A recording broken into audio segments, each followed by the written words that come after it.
પૂર્વ સૈનિક સંગઠન સમિતિ દ્વારા ભાવનગર જિલ્લા કલેક્ટરને આવેદનપત્ર અપાયું.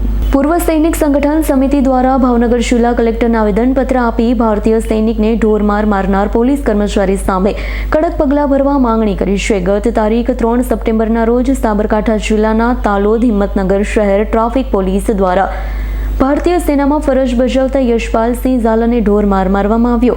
આ ઘટના અત્યંત નિંદનીય છે. એક સૈનિક સાથે પોલીસની આવી જોહુકમી અને બર્બરતાપૂર્વ વર્તણૂક વ્યાજબી ન હોવાનું જણાવવામાં ઘટવામાં જવાબદાર પોલીસ કર્મચારીઓ સામે એફઆઈઆર પગલાં ભરવામાં આવે તેવી માંગણી સાથે ભાવનગર જિલ્લા કલેક્ટરને સંબોધી આવેદનપત્ર આપવામાં આવ્યું છે.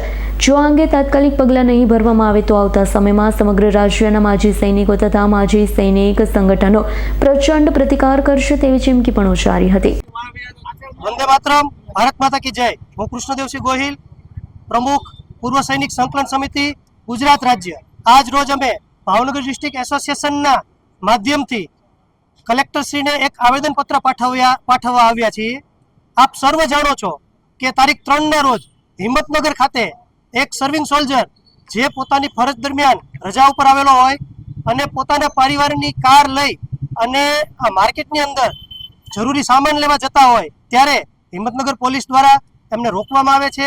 માત્ર રોકવામાં જ નથી આવતા, પરંતુ તેમને ઉશ્કેરી અને કાયદાની વિરુદ્ધ જઈ અને એમની સાથે બર્બરતાપૂર્વક વર્તન કરી એમને ઢોરમાર મારવામાં આવે છે.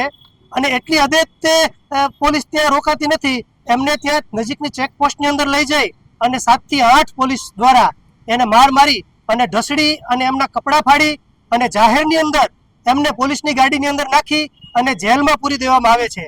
હું આપ મીડિયા અને કલેક્ટર સાહેબના માધ્યમથી ગુજરાતભરના જે રાષ્ટ્રપ્રેમી જનતા છે, સરકાર છે, સંગઠનો છે, એમને હું કહેવા માંગુ છું કે એક તરફ સરકાર જે છે એ ઓપરેશન સિંદૂર અને વિવિધ માધ્યમ અને વિવિધ કાર્યક્રમો દ્વારા સૈનિકોનું સન્માન કરે છે. અમારે આવા કોઈ આર્ટિફિશિયલ સન્માનની જરૂર નથી. અમને અમારા હક્કો મળી જાય ને અમને ખાલી અમારી સાથે રિસ્પેક્ટથી પ્રશાસન છે એ આવે એ જ અમારા માટે મોટું સન્માન છે. મને તો દુઃખ એ બાબતનું લાગે છે કે હિંમતનગરની અંદર શું કોઈ સરકારના ધારાસભ્યો, MP કે MLA નહીં હોય કે જઈ અને તે SP સાહેબને, મારી ત્યાંના SP સાહેબ સાથે 6 થી 7 મિનિટ વાત થયેલી અને SP સાહેબને મેં નમ્રતાપૂર્વક કીધેલું કે સાહેબ આ ઘટના અત્યંત ગંભીર છે, તમે આની ગંભીરતા લ્યો અને ન્યાયિક કાર્યવાહી કરો. છતાં પણ મારી વાતને ગંભીરતાથી સાંભળવામાં ના આવી. મજબૂરીવશ અમારે 33 જિલ્લાના જેટલા પૂર્વ સૈનિક સંગઠનો છે એમણે કાયદાની રૂહે ગાંધી ચિંધ્યા માર્ગે આવા આવેદન દેવાની જરૂર પડી છે. અને અમે માત્ર આવેદનથી જ અટકવાના નથી. જો 24 કલાકની અંદર સરકાર અને પોલીસ પ્રશાસન દોષીઓ વિરુદ્ધ કોઈ કાર્યવાહી નહીં કરે તો અમે સાબરકાંઠાનો ઘેરાવો કરવાના છીએ અને 100% કરવાના છીએ.